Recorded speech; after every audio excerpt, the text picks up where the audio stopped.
Assalamualaikum warahmatullahi wabarakatuh. Perkenalkan, nama saya Meiji Syahrul, NIM 19017058, Prodi Sastra Indonesia.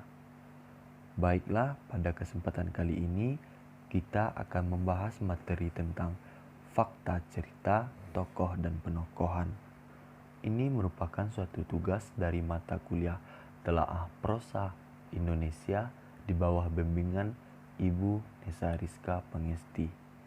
Kita memasuki materi yang pertama, yaitu tentang tokoh dan perwatakan. Selain alur, fakta yang ada dalam cerita adalah tokoh. Keberadaan elemen ini sangat penting karena tanpanya tidak akan ada cerita.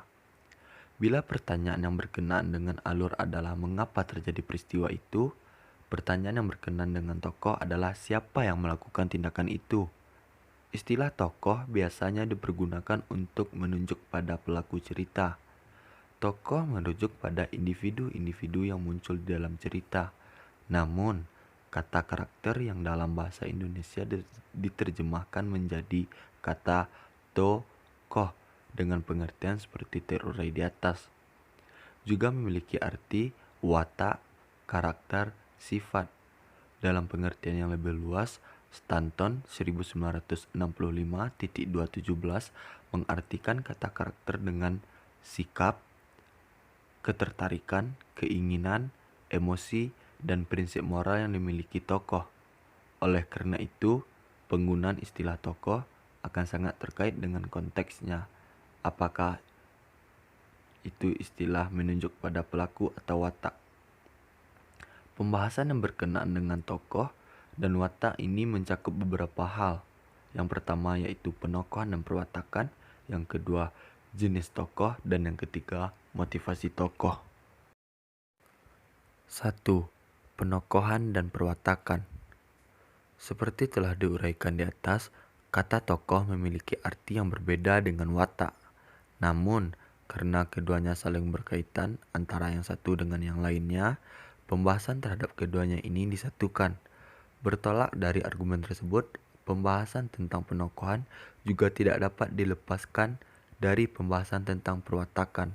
Penokohan adalah cara pengarang dalam melukiskan tokoh, sedangkan perwatakan adalah cara pengarang dalam menggambarkan watak dan kepribadian tokoh. Di dalam karya fiksi biasanya terdapat berbagai macam tokoh. Tokoh juga bisa diklasifikasikan berdasarkan wataknya, yaitu menjadi tokoh sederhana dan tokoh bulat atau kompleks. Tokoh sederhana adalah tokoh yang sifat dan tingkah lakunya datar, monoton, dan hanya satu watak tertentu yang dicerminkannya. Berbalik dengan tokoh sederhana, sifat dan tingkah laku tokoh bulat mengalami perubahan. Perubahan ini mampu memunculkan efek kejutan pada pembacanya. Meskipun ada beberapa jenis tokoh yang dapat dibedakan sesuai dengan dasar klasifikasi yang digunakan, pilihan terhadap jenis klasifikasi tertentu akan sangat ditentukan oleh fokus kajian yang dilakukan.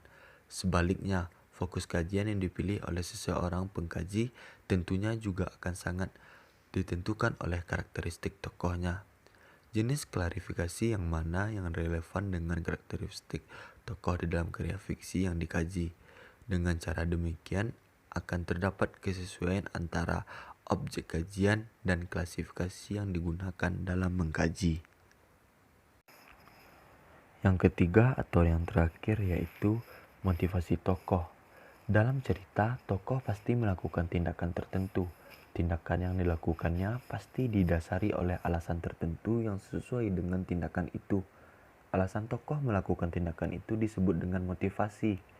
Motivasi dapat dibedakan menjadi dua jenis, yaitu motivasi spesifik atau partikular dan motivasi dasar atau umum dan general. Motivasi spesifik adalah alasan atau reaksi spontan yang mungkin tidak disadari yang ditunjukkan oleh adegan atau dialog tertentu. Motivasi dasar adalah suatu aspek umum dari satu tokoh atau dengan kata lain hasrat dan maksud yang memandu sang tokoh dalam melewati keseluruhan cerita.